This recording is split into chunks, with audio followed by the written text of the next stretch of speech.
Dia ingin Yani disingkirkan. Kata-kata itu terasa berat, diucapkan dengan keyakinan tenang olehnya Supeni Pujobuntoro. Soeharto, seorang tokoh militer yang ambisius, selalu menjadi sosok kontroversial dalam sejarah Indonesia.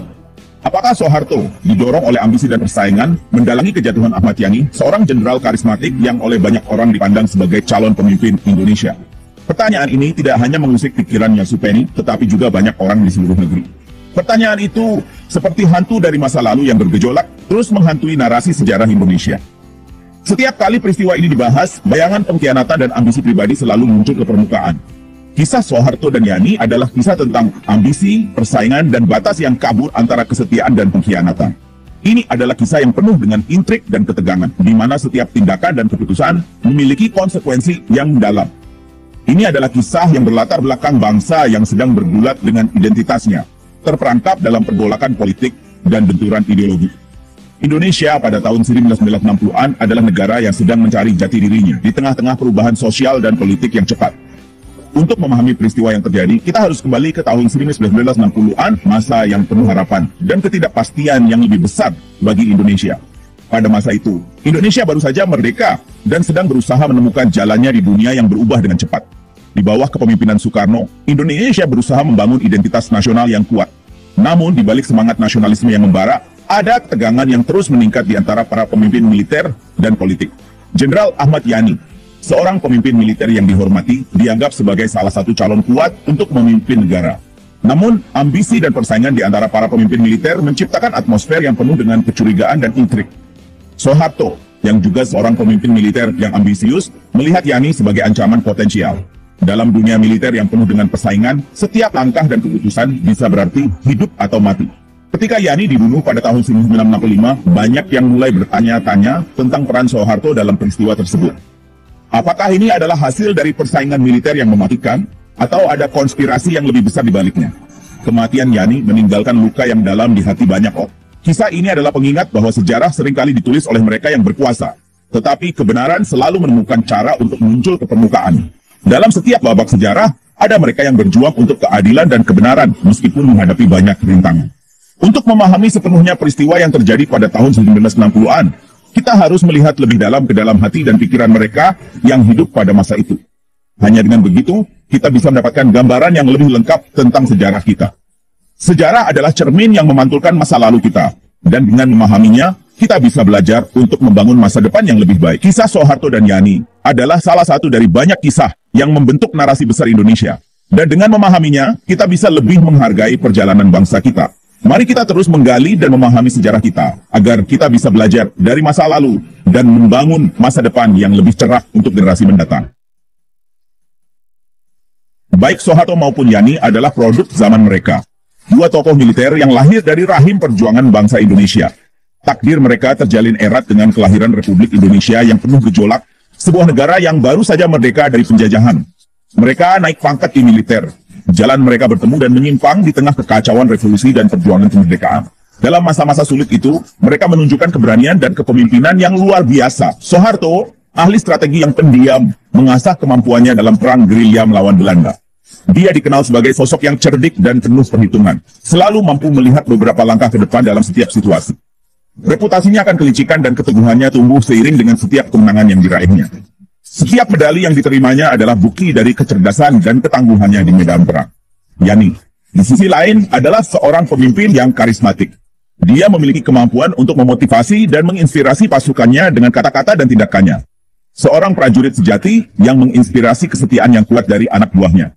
Di bawah kepemimpinannya, pasukannya selalu siap untuk menghadapi tantangan apapun.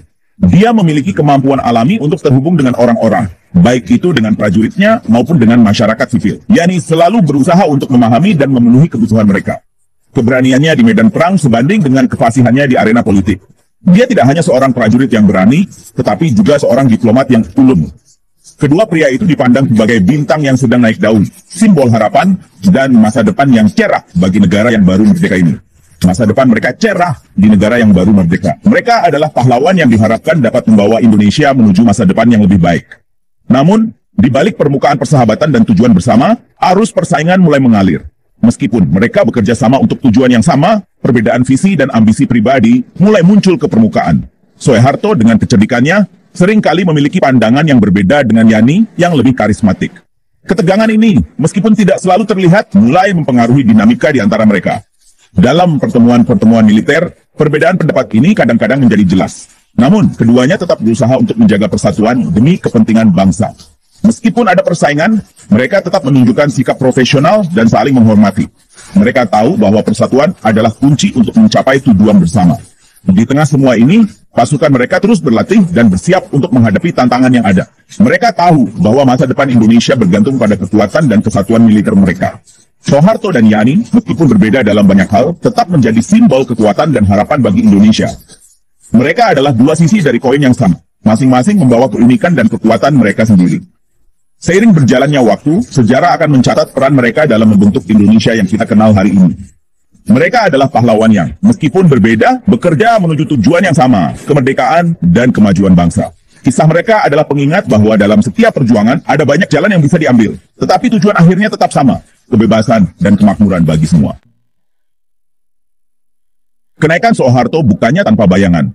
Pada awal tahun 1950-an, saat menjabat sebagai Panglima Daerah, ia terlibat dalam skandal penyelundupan yang mengancam karirnya. Tuduhan korupsi dan penyalahgunaan kekuasaan berputar di sekelilingnya, menodai reputasinya. Meskipun Soeharto berhasil melewati badai tersebut, skandal itu meninggalkan bekas yang tak terhapuskan. Beberapa orang berbisik bahwa ambisinya melebihi integritasnya, bahwa dia rela melanggar aturan untuk memajukan kepentingannya sendiri. Skandal itu juga membuatnya berkonflik langsung dengan Yani, yang, sebagai bintang baru yang tidak ternoda oleh tuduhan semacam itu, menjadi simbol wajah militer Indonesia yang bersih dan idealis. Persaingan antara Soeharto dan Yani lebih dari sekadar bentrokan pribadi. Itu mencerminkan perpecahan ideologis yang lebih dalam di dalam militer Indonesia dan bangsa itu sendiri. Pada tahun 1960-an, Indonesia berada di persimpangan jalan, dengan berbagai kekuatan politik dan militer yang berusaha untuk membentuk masa depan negara. Soeharto dan Yani, dua tokoh militer yang sangat berpengaruh, menjadi simbol dari dua visi yang berbeda untuk Indonesia. Yani, yang sejalan dengan Presiden Soekarno, memperjuangkan prinsip-prinsip revolusi, mengadvokasi Indonesia yang kuat dan merdeka, bebas dari pengaruh asing. Dia percaya bahwa revolusi adalah jalan untuk mencapai keadilan sosial dan ekonomi bagi semua rakyat Indonesia. Yani adalah pendukung setia Soekarno dan sering terlihat di samping Presiden dalam berbagai acara publik, menunjukkan dukungannya yang tak tergoyahkan terhadap visi revolusioner Soekarno. Soeharto, meskipun secara terbuka mendukung Soekarno, menyimpan keraguan tentang kecenderungan Presiden yang semakin condong ke kiri dan hubungannya yang erat dengan Partai Komunis Indonesia atau PKI. Soeharto merasa bahwa hubungan ini bisa membahayakan stabilitas negara dan mengancam posisi militer. Dia mulai merencanakan langkah-langkah untuk mengatasi pengaruh PKI dan menjaga keseimbangan kekuasaan di Indonesia. Perbedaan ideologi ini, ditambah dengan ambisi pribadi mereka, menciptakan jurang pemisah antara kedua pria tersebut. Jurang pemisah yang akan berdampak besar bagi masa depan Indonesia. Ketegangan ini memuncak dalam serangkaian peristiwa yang mengubah arah sejarah Indonesia. Persaingan antara Soeharto dan Yani bukan hanya tentang siapa yang akan memimpin militer, tetapi juga tentang arah masa depan bangsa. Ini adalah kisah tentang bagaimana perbedaan visi dan ambisi pribadi dapat membentuk nasib sebuah negara.